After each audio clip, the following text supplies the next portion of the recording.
Okay, hello and welcome back to SRL's 7th annual Longmont Earth Day celebration. Sustainable Resilient Longmont is a nonprofit organization that collaborates with the Longmont community to cultivate a sustainable and thriving city through education, advocacy, and action. In addition to our annual Longmont Earth Day celebration, we also have events and actions throughout the year focused on renewable energy and zero waste. Our 2021 Longmont Earth Day celebration is presented in partnership with the Longmont Museum, where this event usually takes place, and this year's Earth Champion sponsor, Circle Graphics. This morning, we had a K-5 youth program featuring wildlife rescue and recycled art projects. If you missed that, you can find the recording on our Facebook and YouTube pages. Up next is our teen programming with a panel discussion on student environmental clubs and climate action, followed by our Youth Visions for the Future Film Festival. Later tonight, join us for an evening on equitable climate action in Longmont, starting at 6:30 p.m. This program will be presented bilingually and broadcast live from the Longmont Museum through Longmont Public Media and streaming on the museum's Facebook page. I'm Naomi Kurland, a board member for SRL and chair of our Zero Waste Committee, and I am so excited for our next block of Earth Day programming. We have an incredible panel of student leaders and climate activists to talk about their work in environmental clubs. Our moderator, Maya Bovino, is a senior at 𝑁𝑖𝑤𝑜𝑡 High School and a formidable eco-leader herself. She's been part of the 𝑁𝑖𝑤𝑜𝑡 Environmental Club for 3 years, has been a club leader for the past 2 years, and Maya is also an intern at 350 Colorado, where she advocates for strong fracking legislation. And she has been instrumental in organizing this afternoon's program. If you have any questions for our panelists today, please use the Q&A button at the bottom of your screen, and we will answer as many questions as we can at the end of the panel. And now I will hand things off to Maya. Thank you, Naomi. I just want to give a huge shout out to her as well, because she has been such a great support system in planning this event, and I'm very excited for the lineup of panelists that we have today. So thank you all for joining, and without further ado, we can jump into it. So let's start just with some introductions. It would be awesome if we could just kind of get to know who we're hearing from today. So please tell us kind of who you are and why it is that you are involved with environmentalism, kind of what is your motivation, and just more about you. Please tell us where you go to school and what grade you're in, and how you're involved with environmental action. So the order will be, we'll hear from Anna, Rakhi, Simon, Monet, and then Kelley. So go ahead, we'll start with Anna. Hi, I'm Anna Greer. I'm a senior at Longmont High School, and I actually started up the Longmont High School Environmental Club during the pandemic because I'm incredibly passionate about just conserving the planet and helping the environment, and also just educating myself and my peers on kind of the climate issues that we face. And so I just decided during the start of the pandemic last year to create an environmental club my senior year of high school so that I could kind of connect with my peers and we could educate ourselves and, you know, make the difference that we can no matter the size, you know. So I'm just really passionate about that. And I'd say my biggest motivation would just be like going outside and hiking and knowing that I want to keep the earth beautiful as is. I want to be able to, you know, just like breathe fresh air and see the beautiful mountains that we have in Colorado. So I think living in Colorado has really been one of the biggest motivators for me to just know how much I care about our planet. Hi everyone, I'm Rakhi Kataria. My pronouns are she, her, and I'm a junior at Silver Creek High School. I'm currently the co-president for our environmental club, a crew lead for Earth Guardians Boulder, and a recruitment coordinator for the Youth Sustainability Board. I think it's especially important to for youth to take a stand against climate change, which is why I'm involved in environmental advocacy to help change the course of the future of our planet. And much like Anna, I'm really motivated by by Colorado and the beauty here. And like I don't want to see that disappear in my future. And I want like next generations to be able to enjoy that. I'm Simon Saia. My pronouns are him, he, him. And I'm a senior at now at high school, and I'm part of the environmental club steering committee over there, which is our leadership group. And I joined environmentalism when I was a sophomore because I felt that I just needed to give back to the planet that gives me so much, that allows me to do a lot of the activities I love. I needed to give back to it in a certain way, but I didn't really know much about environmentalism up until that point. But now that I've joined it, I really value, the thing that I value the most is the people, because environmentalism, you just find very determined, hardworking, incredible, inspirational people. And that's really what's kept me doing it, and through the COVID pandemic with all these challenges. So yeah. I'm Monet Meisman. I'm a junior at Skyline High School, and I'm part of the ecological club there. I just absolutely love environmental advocacy because, I mean, it's hard to say why, because it's sort of just like a part of me. Like, why wouldn't I care? Because like the earth is, I mean, it's just everything that we do and are. So I think, and I mean, it's a beautiful way to connect with people, as Simon was saying, and it's like so rewarding being in nature and like being able to help nature, and that, I mean, it's great.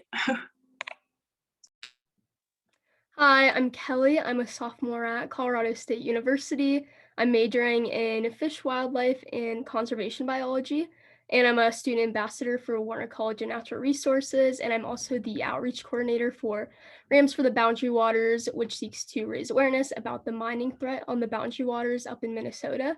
So really try and just connect and raise awareness about that issue and connect with Congress people and staffers there. And what inspires me, I fell in love with conservation in sophomore year of high school when I volunteered at the St. Louis Zoo. And I volunteered there for 2 years. And I went into that wanting to do engineering. So I completely switched gears and was like, wow, yeah, this is I've never been more excited about this. Or I was never as excited about medicine or engineering as I was about just all the perspective opportunities for environmentalism. And pretty much what everyone else has said, it's being in Colorado, having the mountains right next to us, being surrounded by a great community of people who have similar passions as you, and know the importance of what you're doing, and knowing that every individual action and every little species, even if it's just a little bug, has a role in it's worth protecting. So yeah, that's kind of what fuels me. Amazing. It's so great. I totally echo what you all say about just the plethora of ways to get involved in environmentalism. And it's inspirational to hear from each of you how that kind of shows up differently in your lives. So our next question is, we would like to just get to know a little bit more about what specifically you have done in terms of environmental action. So we're going to hear from Monet and Anna about notable projects that you've done with your clubs over the past year. As some of you mentioned, it's been a little bit more difficult during the pandemic to get involved. So it's been really inspirational to see that clubs continue to do environmental work throughout this rough time. And so it would be really helpful if you could share a little bit about what resources and supports allowed you to make some of your projects a success this past year. So Monet, we'll start with you. Yeah, so it's definitely been more difficult this year because school regulations, we can't do things in person, and still like connecting, because a huge part of this is being with people and doing things. So one of the most impactful things for me that we did this year was some educational documentaries. 2 films that we showed were Chasing Coral and Deer 139. Totally recommend them. And we got to have some speakers come in. For the Chasing Coral film, we got one of the scientists who were featured on the film to come in and did a Q&A with him, and it was like absolutely amazing to talk to someone who was like really in that career, like directly like on making the difference. And we were able to talk to him just by reaching out to the filmmakers and just emailing the people. I mean, there's a lot of information online, and a lot of these people who are making these films, like they're doing it because they want to spread awareness. And so there's really a lot of people that, like, if you just try to keep reaching out to, like, just finding their information online, a lot of people are willing to give their information and connect you with other people. And also for the Dear 139 film, I was able to connect with the Women of Wildlife people in California, and I got one of the biologists who are working in California to come and facilitate a Q&A meeting after the movie, after watching the film. And it was really cool to just like see their perspectives and stuff. And so a lot of it also, like, we live in Boulder, and there's a lot of people and like here who have similar values of like caring about the environment. And there's a lot of like nonprofit organizations. And I think that for any of you guys watching, like all of us, the youth up here, like we have a lot of those connections. So if you want to connect with us, we can probably help you connect things if you're trying to make things happen. But yeah, I'd say, yeah, that's.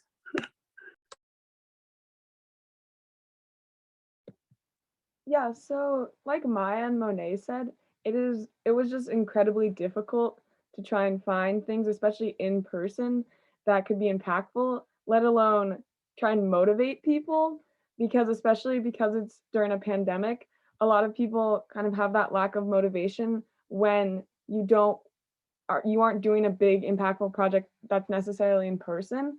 So I did a lot of reaching out. I really had to be bold. And I just had to show how passionate I am about conserving the environment. And with that passion, I had a lot of perseverance to just email as many people as I could, contact a lot of people. I remember like the first person I talked to was Rakhi, and she got me a lot of other connections. So you find one person and then connect to kind of everyone else. So there were a lot of times when things kind of fell through because of the pandemic, but overall in the beginning of the year, we had the amazing experience of working with the United Church of Christ, which is right across from Longmont High School, and they're doing a year-long project with garden beds. So it's basically for low-income families to be able to buy a garden bed or a plot of land so that they can make their own vegetable garden. And so this project has been going on for a while, and there were a lot of challenges because we weren't sure if they were going to actually be able to do the project because of the pandemic and how much they needed us. So it was a lot of back and forth and volunteering with them throughout the way. And we're still volunteering on Saturdays to help build the beds and to help promote them. So we can do, you can do simple things such as we painted birdhouses to be able to sell for an auction so that we could buy the wood so that we could make the garden beds. So it was a lot of processes with the United Church of Christ. And it was just really nice because I just reached out. I just reached out to a lot of community gardens because I think they're a great way to connect members of the community, and they're just a great way to promote sustainability and just have people work together and learn.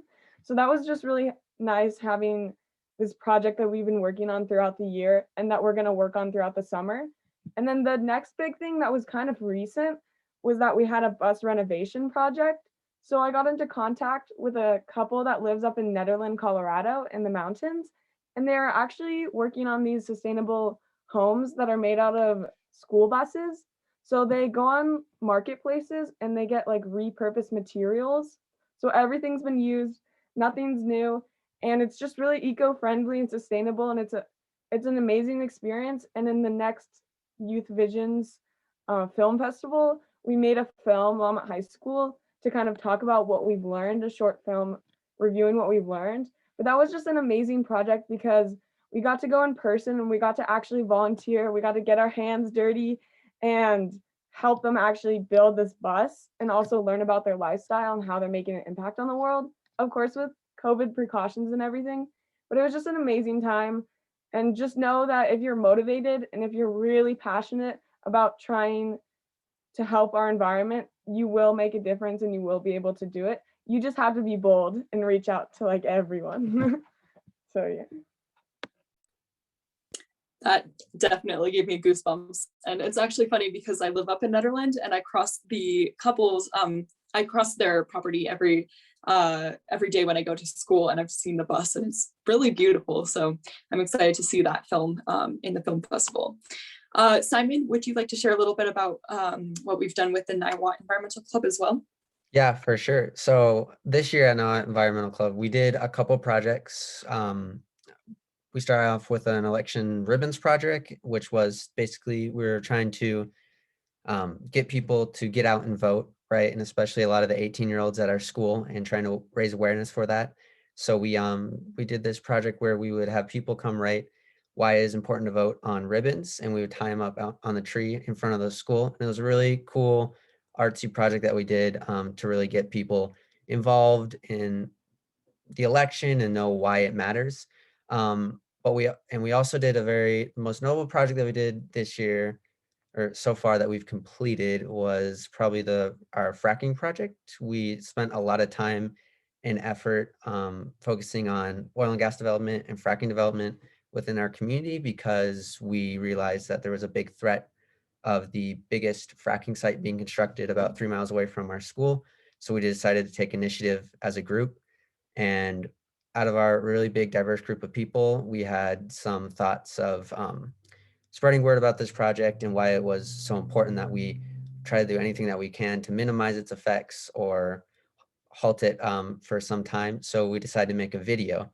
And in that it was really important that we had just this big diverse group of people, because we had a ton of creative ideas and different perspectives that were able to make a really effective product. And we decided to do a video that had everyone's personal story, and basically people, our members, said their stake in the development of this fracking site and how it would affect them, and we pieced those together in a video and we presented it in front of the Boulder County Commissioners. So we were also effectively able to determine who our audience was and take them on head on with a lot of courage. And we had over, I think, around 15 environmental club members spoke at the last Boulder County Commissioners hearing before they decided to change the oil and gas regulations. And we also presented their video there, and it was really effective. And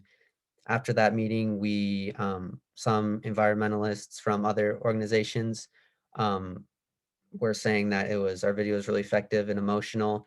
And the commissioners ended up actually making the biggest fracking regulations in the state for Boulder County, with setbacks from trails and some stricter language around where fracking sites can be developed around buildings with high occupancy and open space.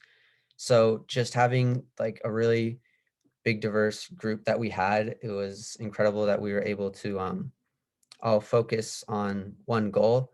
And then what was really important to our success was just allowing everyone to take part in it, and really just so each person could contribute as much as they could. And then also the piece of we all had a lot of courage to go up and stand up and talk in front of our politicians as well, which was really important. So I guess the lesson that I learned from that is just that you got to be willing to get uncomfortable and just like speak up for what really matters. And that was how we made that project successful.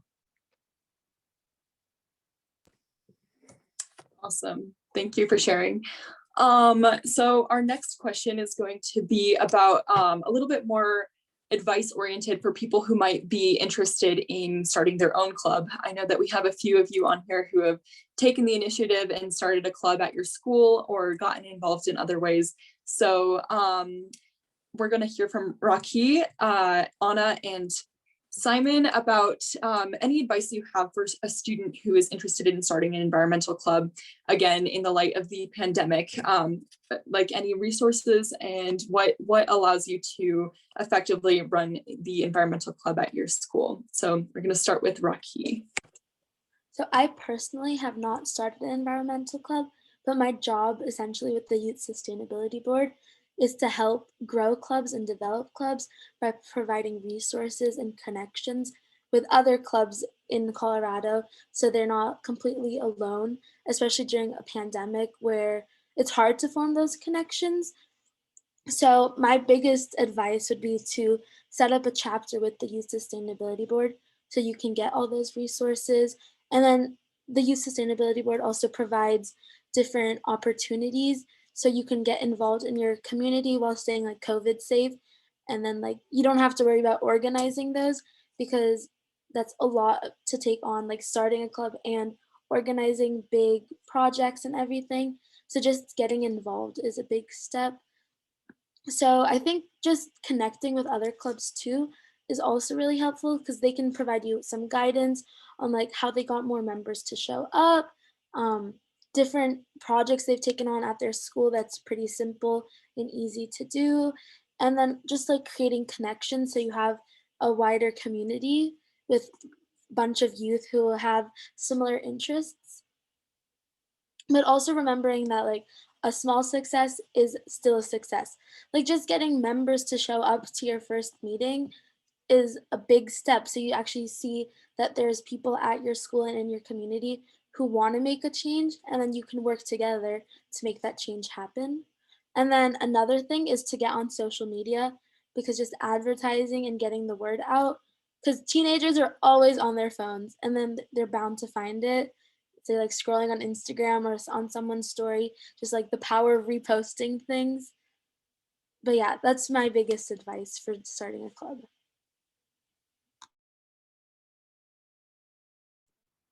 Awesome, thank you. Anna, you can go next. Yeah, so Rocky really helped me out starting the club. So I started my club by having my biggest advice is kind of have your strong foundation of people that you know will back you up anytime you need volunteers or you need someone to speak. And usually that can be close friends. So I started reaching out to people in May of 2020. And I reached out to all of my closest friends first and kind of forced them to be a part of my club before I got more members, right? And then I actually did the club throughout the entire summer as well because I knew that I really needed to make up a lot of time for a lot of time that has been lost during the pandemic. So I did a lot of work over the summer as well, just reaching out to people, like I said, with the United Church of Christ, by emailing different environmental clubs for advice and also emailing just different community organizations like Sustainable Resilient Longmont, getting in connection with them that are hosting this lovely event, and other community organizations. And then Rocky reached out to me, which is really nice. And I was able to just have a lot more resources from the connection with Rocky. And so that was just a great place to start having all these connections so that I could have actual events. And then the hard thing was motivating people and getting people to actually volunteer at events. So what I did was I basically just tried my hardest and I just got people motivated and excited and inspired to volunteer and to create the change that they want to see. So I delegated my work to a lot of people. That would be my biggest advice. I'm super passionate, so I want to do everything.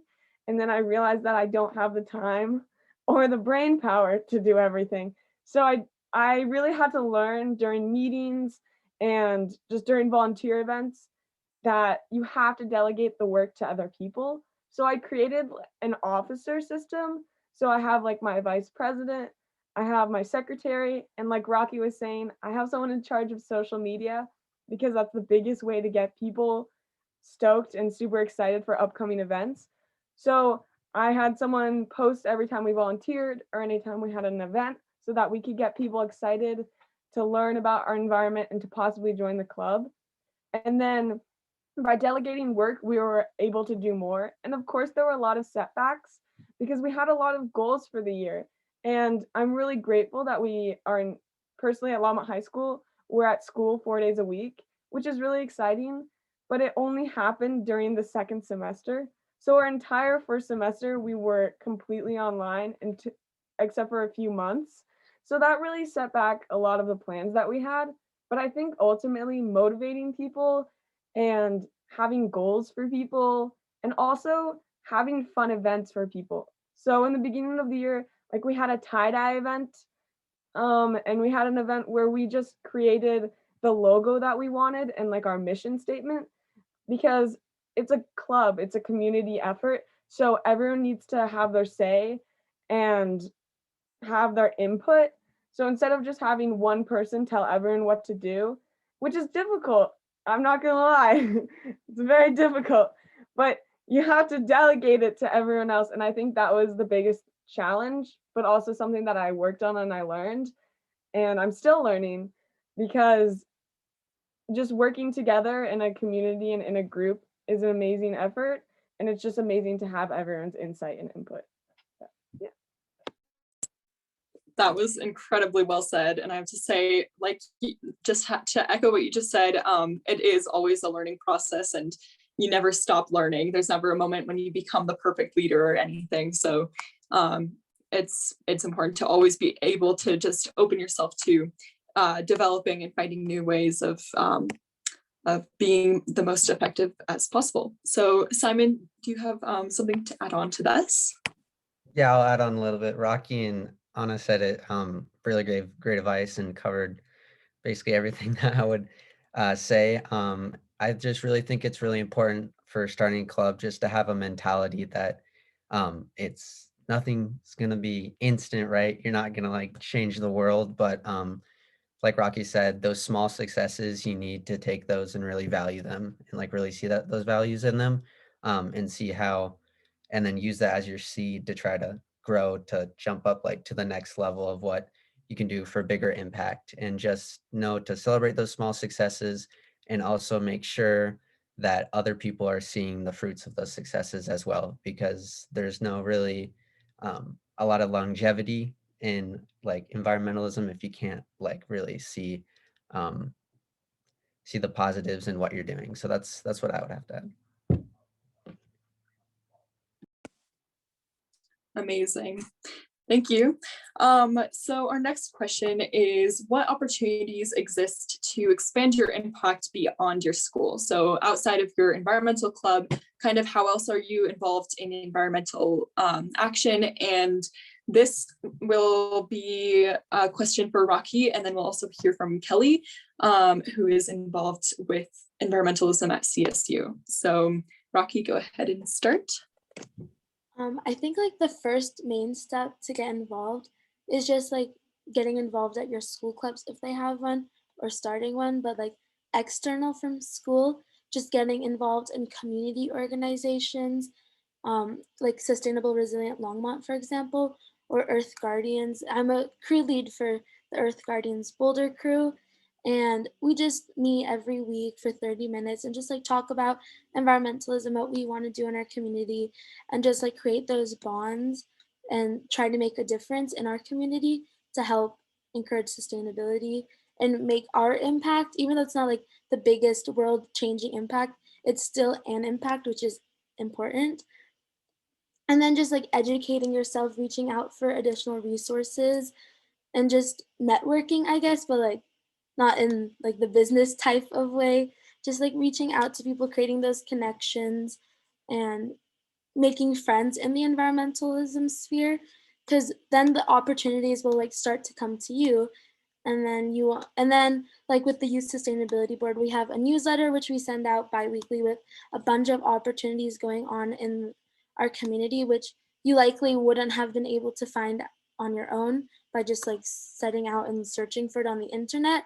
So just by like creating those connections in the environmentalism sphere, it's just the best way to find different opportunities, in my opinion.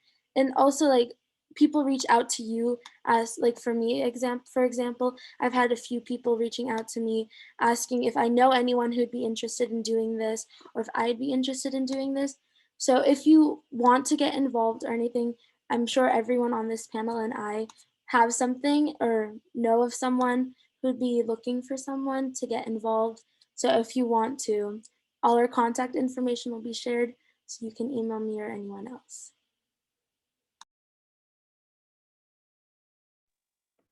First off, you all are awesome. I wish I had this community of environmentalists when I was in high school, but Colorado seems a little more up to, up to the game than St. Louis. So yeah, props to you all. And yeah, I'll talk a little about my experience at CSU and everything. So obviously in a natural resource major at a college, a lot of your learning does happen in the classroom. Most of your classes are centered around that, which is really awesome. Such a great change from high school when you're like forced to do language arts classes and stuff that you're not really that interested in. But I learned just as much outside of the classroom too, especially through like my ambassador job. I also do research and I'm in some clubs. So through my ambassador job, which I've had for this whole school year, something that's been really cool is getting to co-host the podcast for the college called Tune Into Nature. And through that, I've really seen the importance of science communication and sharing what you do or what you're knowledgeable about with other people, because I could go on a rant about this, but there's so much cool research going on out there. But if you don't know how to communicate that with people younger than you, older than you, and non-natural resource majors, and just like the public, then nothing is gonna happen. It's such a bubble that I feel like people find themselves in environmentalism, and it's easy to kind of get on a high horse and be like, oh, I'm so environmentally conscious and I know all these things, I'm so aware. But if you don't know how to share that and communicate that, then it's not really gonna make the impact that you think you're doing. And so really anyone can start a blog or start a podcast. It's been so fun and something I never expected to do. And so I think just learning that communication part's been something I've really valued at CSU and seeing the importance of that. Also, as I mentioned earlier, I'm in RAMS for the Boundary Waters. And if you don't know, the Boundary Waters are up in Minnesota and it's being threatened by toxic mining. And I literally had no idea what the Boundary Waters were. When I went to the meeting, a friend was like, hey, I want to check this out. And I was like, okay. And yeah, freshman year, I did that. And it was a really small club, still is. There's only a few consistent members, but that's what's been really awesome is I was able to get a leadership role and like make flyers, make newsletters, and just become more aware about this issue that's happening a few states away, but is just values and recreation just as much as Coloradoans do. And so through that, my fall of freshman year, so 2019, we met in person, crazy times. We met in person with Congressman Joe Neguse up in Fort Collins, and there was just like 5 of us in his little office, and we each shared why we thought this was an important issue. And he ended up becoming a co-sponsor for the Boundary Waters bill, which is, I don't know if you've heard of it, it's like HR 5598 or something. It's the Boundary Waters Protection and Pollution Prevention Act. It's a mouthful there. But he ended up becoming a co-sponsor for that, which is super cool. And just being able to say like, oh, or maybe our meeting had a small impact in him doing that, or maybe it had a big impact, you don't know, but maybe he wouldn't have really known about it if we didn't have that meeting. So even though it's a small group of us, I've definitely seen the value in having a small group, like Aunt Anna said, just even if it's just your close friends that you kind of forced to back you up and be like, please help me, that can be really powerful. And small groups, I think we've seen all over the world. Never underestimate yourself. So that's also something I've definitely learned, and just kind of seeing the policy side, because I'm interested in the science, but policy is how things get done. You have to know how to kind of get kind of outside your comfort zone and talk to people that are intimidating. But yeah, so that's kind of been my role in the Boundary Waters. And then lastly, I'll just mention, especially in college, there's a lot of opportunity for research. I've been working as a research assistant in a stream ecology lab since freshman year. I'm part of a honors undergraduate research program, and I found what lab I wanted to work in through just my TA, animal biology, freshman year. And I was like, oh, he's a cool guy. I want to help him.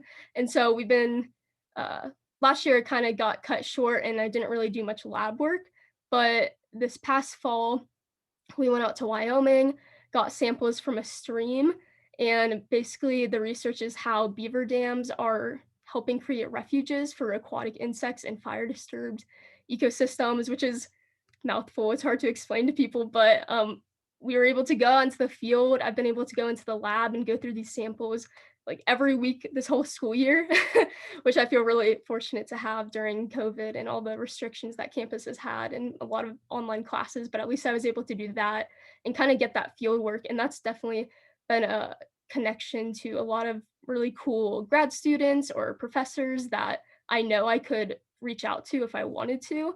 And even the PhD student I've been working with who since the beginning, he helped me get an internship this summer to do even more research with native and non-native fish competition and just like networking with those grad students and those professors so they know your name and see you're a hard worker and can pass on other opportunities like internships is also really important because obviously that's part of environmental advocacy too, is being able to be like, I do this work, this is why this is important, this is why policy needs to change around water management or fire, whatever, you know? So yeah, I guess maybe that was kind of long, but yeah, I think definitely in college, you are taken a little bit more seriously and you get to get a little more into more niche fields where maybe you have like one environmental club at your school in high school. At college, especially in Warner College of Natural Resources, there's like so many clubs for all these really specific things for specific interests, which is really great. And then also there's like specific research labs that you can get involved in. And that's been really awesome.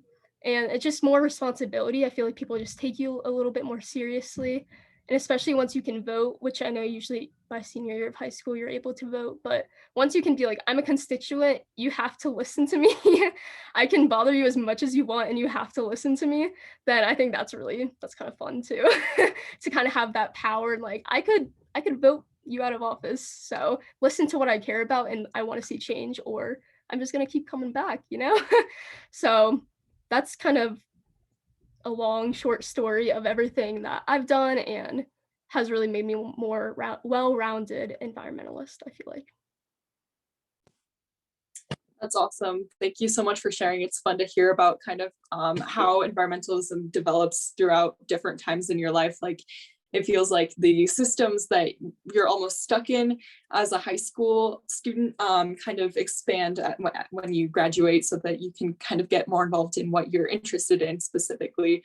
But of course, it's always important to start somewhere. And I think that's true no matter where you are at in your life. So amazing. So our next question is, in environmentalism, you're bound to come across some challenges, and yet you guys are obviously all still here and inspired to continue your environmental action. So I guess the question would be, what are some challenges that you face as an environmentalist, and how have you gotten through them? And then kind of going off of that, what is the most rewarding part of being an environmentalist that allows you to keep coming back throughout those challenges and to move on? So we will start with Rakhi. So I really got involved in environmentalism when the pandemic happened, because like I actually saw the impacts of human consumerism and everything on the environment. Like I always saw Amazon trucks driving in my neighborhood. I mean, our family was guilty of that too. And then like the toilet paper shortage, like just imagine how many trees that was, like with all the toilet paper people were buying. So it's like, dang, humans are really greedy. So that's like really what made me want to help the environment. So I guess that's kind of a challenge because you can't really control people. You can only really control yourself. So just like sometimes you feel like you're not really making an impact, which like kind of demotivates you. You're like, well, I'm doing all of this, but no one else is. So like, how is this going to make a difference in the world? But like, it still is. Like that maybe like someone bought 5 packs of toilet paper, but you only bought 1. Like instead of buying 4 more, that's still helping a lot more than you think it is. So I guess that's kind of a challenge, but also like a rewarding side of it. Because when like don't really compare yourself to others, but like also kind of seeing the impact you're having compared to others is pretty rewarding. Just like I'm doing all of this stuff and you just like feel like a superhuman. Like I'm doing all of this and it makes you feel really good. So like in the pandemic, I just like searched online like what can I do, I reached out to some friends I knew, and like that's how I got involved with like Earth Guardians and the Youth Sustainability Board. Like, I didn't even know those organizations existed, and then like I saw on someone's Instagram story they posted that the Youth Sustainability Board was looking for new members. So I just was like, oh, okay. I spent like my Sunday night filling out the application, and then I got a call in a few weeks like, hey, you've been accepted into the Youth Sustainability Board. I was like, wow, you have to like take those steps to actually make things happen. Like I joined Earth Guardians in May. And I was like completely clueless like what even Earth Guardians was, and like now I'm the crew lead, and I even have like a job working for Earth Guardians, like the national organization, which is super cool. So like those challenges, if you like keep pushing yourself through them, it just leads to even more and more rewarding experiences. So yeah, that's how I would explain my process, I guess, with environmentalism.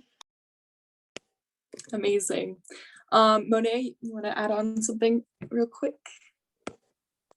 Yeah. So I'd say definitely like some difficulties of like this being in this sort of world where you actually are like paying attention to the impacts of what you're doing. Like there can be some like it can make you feel really down sometimes, like just because there is a lot of like bad news about it, you know, like you can look up a million like starving polar bears, and like that can be really like difficult and like really sad, but and like also like feeling alone definitely is like a big thing for me, because I lived in Colorado Springs for a little bit, and there was not, or from what I could find, there was definitely not the resources that there are here. And I was school striking on Fridays, and it was very like I was the only one in front, and it was just like it's almost like humiliating, which is like a terrible feeling because like you're passionate about it, but it's just like feeling alone. It can be hard, and so I think with that, some really rewarding parts is like seeing all of you here and finding a community who shares these values and doing things together. And also like when Kelley was saying like that power that she had of just like I could vote you out, so you should like listen to what I have to say, like just like hearing that, like that gets me so pumped. Like we do have this power, even though like a lot of us are high schoolers, so we can't necessarily vote, but we do have a lot of power that we don't realize. And so I think like seeing the hard work of other people can be really inspiring. Also, I'm passionate about wildlife biology. That's what I'm planning on majoring in. And so for me, like some really rewarding parts are directly working with animals, and you know, like actually like being outside and doing the physical work. Policy is not my strong suit, but so like actually just like being like volunteering and like just being on the ground and doing those things, that's what I find the most rewarding, just because you're really in it and you're really doing it, and it feels so good. So awesome. Now I'm gonna look at the Q&A a little bit because we have some questions, so feel free to drop any other questions that you have in the Q&A function, and we will try to get to as many as possible. We might not be able to make it to all of them, but we, as a few of us mentioned before, we are sending out a resource document after the panel, and it has our contact information on there, so feel free to reach out with any lingering questions via email. Let me look through real quick.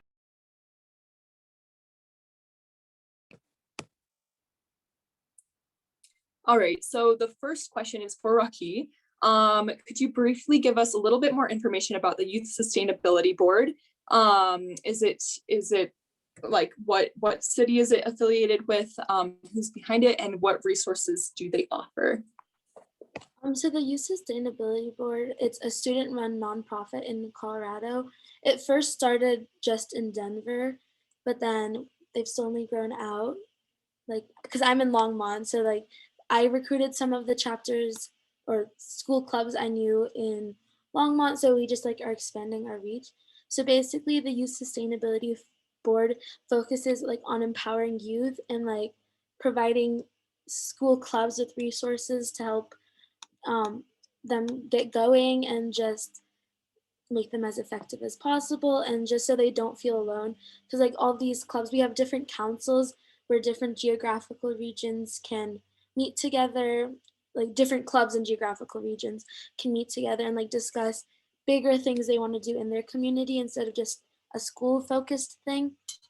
But like the whole point of the Youth Sustainability Board is to empower youth in Colorado high schools because um, many students in high school, they aren't really aware of the different opportunities they have. So just by like providing them with what they can do, it helps them feel less alone and just connect with others and just expand their reach and impact. Did that answer your question? I thought that was pretty good. Thank you for expanding on that. So our next question is, what are some ideas on easy wins to make an environmental impact through change in lifestyle? Is anybody interested in answering this one? Anna, go ahead. I would say the biggest thing is to educate yourself. And then with that education, you can make the necessary decisions. So even just reading about a particular issue at hand and then understanding more about that issue and what you can do to combat it. For example, I'm currently taking AP Biology, and we had to do a project in the beginning of the year where I learned about oceanic acidification and a little bit more about my impact on that. And I learned through that project the right kind of sunscreen that I need to buy. So there's specific chemicals in sunscreen that can actually bleach coral, and it's really bad for our ocean.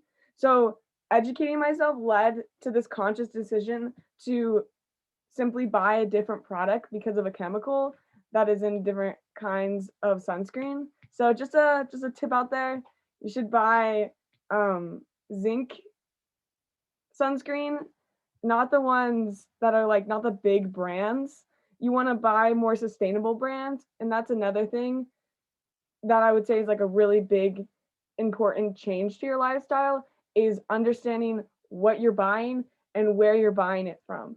So I'm not preaching for everyone to be a vegan or a vegetarian, but understanding where your food comes from and making sure that it's coming from a humane place, and also promoting these sustainable small businesses so that we can kind of change the market to promote more eco-friendly businesses.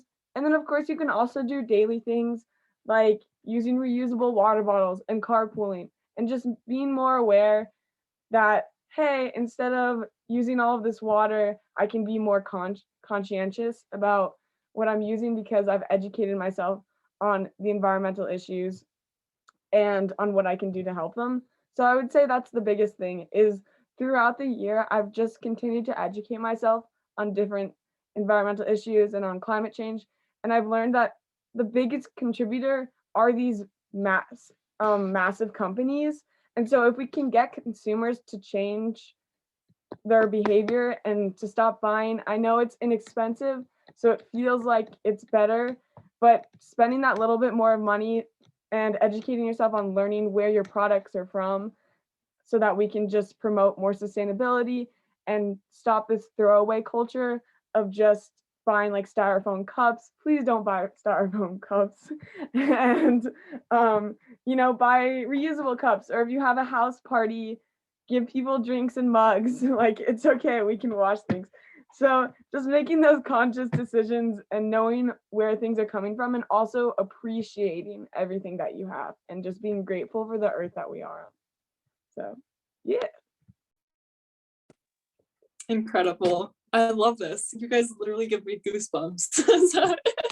All right, so the next question is from Raphael, and he wants to know, what do you think the gaps are, or what needs to be done so other youth and people in general can get more involved with protecting the environment and enjoying the outdoors?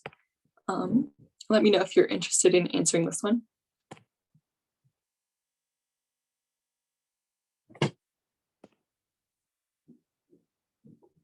Go ahead, Rakhi.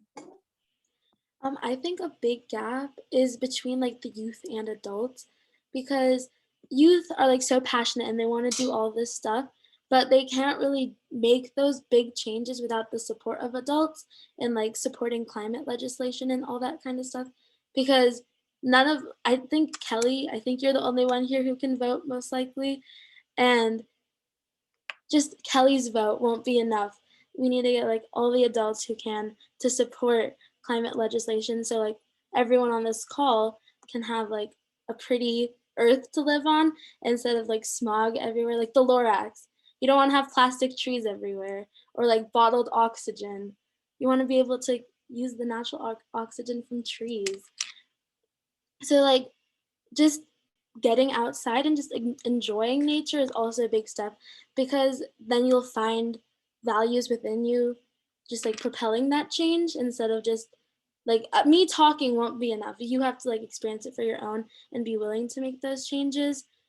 So I just being willing and understanding and supportive is like the best course of action to help close those gaps. Incredible. I would also just add, just when you mentioned like about the vote, there are other ways to still make an impact with policy. Like Simon mentioned, like getting out there and just speaking to your policymakers, because I think especially because youth are so rarely involved in politics, I think that when you do get involved, it really makes a loud statement. And so although you may not be able to vote, you can still use your voice, and that's even more impactful sometimes. Let's see here. All right, we have a question for Kelley, and that is, let me see. What did you do in high school to learn more about what you wanted to do in college? Oh, and like what organizations did you join that kind of led you to your interests for college? It's a good question. Yeah, definitely. So I was always interested in science, so that's kind of where my journey started, I guess. I was interested in marine biology when I was like younger and lived in Florida. But then kind of over the years through middle school, I was like, oh, I want to do medicine, like nurse practitioner or something. And so in high school, I was really involved in HOSA, which is Health Occupation Students of America. I don't know if any of your schools have that, but I was super involved in that. And that was kind of like my thing. We went to state twice, went to internationals twice. My group did, was president, vice president, all of that fun stuff. But sophomore year, I was looking for volunteering opportunities or like summer internships in biomedical engineering, because that's kind of the road I thought I wanted to take at the time. And in that search, I found a volunteer group at the St. Louis Zoo. And I was like, oh, well, this isn't exactly what I was looking for, but I think it'd be, fun volunteer hours, because for Key Club and NHS and all that, usually it's like these really boring opportunities to help out with like student teacher conferences and whatever. And it's like, well, this seems like a more better use of my time and something I would enjoy doing. And then like the first meeting of that, and after the training, they were talking about these opportunities to work at these endangered beetles, and I was like, oh my gosh, that's so cool. And so ultimately for the next 2 years, I kind of focused my volunteer hours. Like I did a lot of educational things like tabling and working with like youth education events or whatever. But most of my time I ended up spending in the insectarium, working with these endangered American burying beetles, which are these really pretty beetles, which sounds really weird. And I always get weird glances when I would tell my friends how much fun it was. And that's kind of another challenge, is like getting people to understand what you're doing and why it's important. But yeah, that was really cool, because 2 summers in a row, we went out to basically the middle of nowhere in Missouri, and we reintroduced these beetles into the wild, and which was super cool, because like what high schooler gets to work with endangered species, let alone reintroduce them back into their native habitat that's been kind of destroyed from like farming and stuff like that. So that was super powerful experience for me. And so basically HOSA and the zoo, I got involved in some different campaigns, oh my gosh, words, different campaigns at the zoo with like trying to reduce plastic bags. It was called Buy to Bags, and we just kind of tabled, and if people signed a petition saying they would try to reduce their plastic waste, we gave them a free reusable bag. So different stuff like that. And that's kind of how I narrowed it down. It was really kind of an easy switch from medical side of like human medicine side of things to environmentalism, because it just like clicked. Like after the first meeting, hearing all these cool things I would get to do volunteering, it kind of seems like a fluke that I even found that volunteer opportunity in the first place, but it totally changed everything and couldn't be happier. So yeah, that's basically science things is what I was involved in, and that's how I narrowed it down. It just felt right. Awesome. That sounds really incredible. So our next question, we have two left and we'll try to get to both of them before finishing up this panel. Our next question is, how can adults get involved and support the climate movement? And Monet, I'll let you answer that one.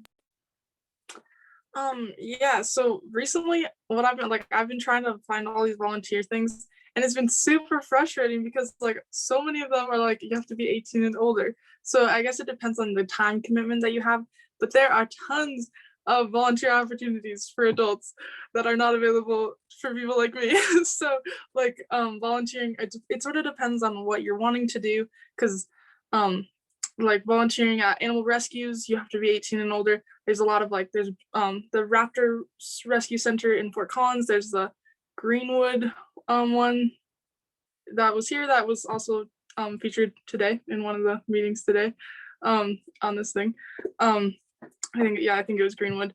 But yeah, just like I'm also assuming I don't really know a lot about it, but like there's a lot of power in numbers.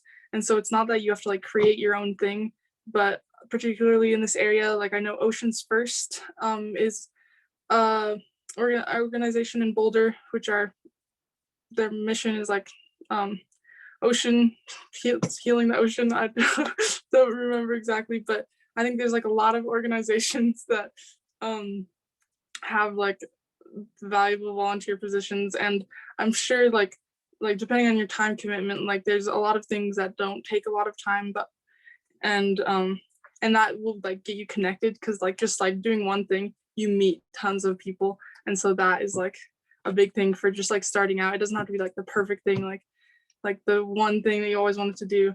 Just starting out and getting into the community, I think, is a big thing. And I'll stop because we only have 2 minutes left.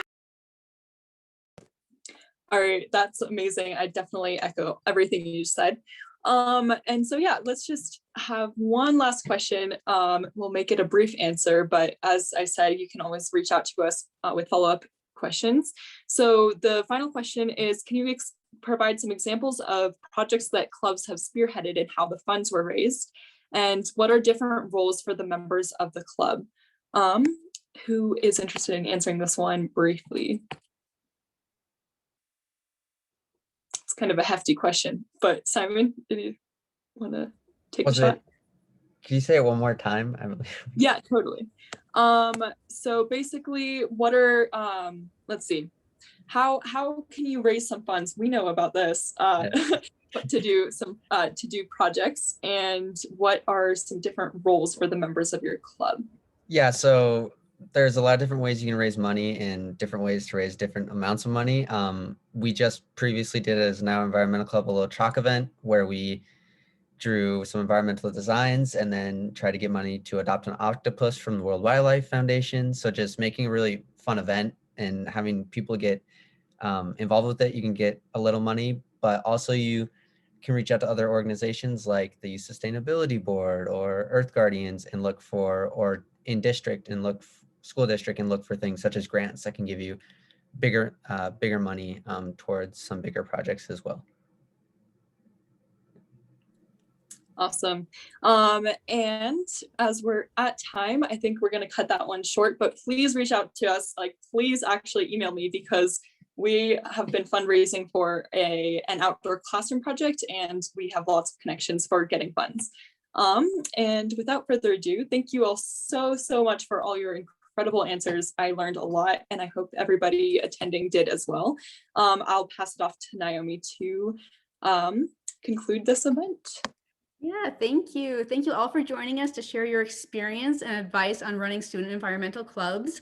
I am so impressed by this generation of activists and can't wait to see what you all do next.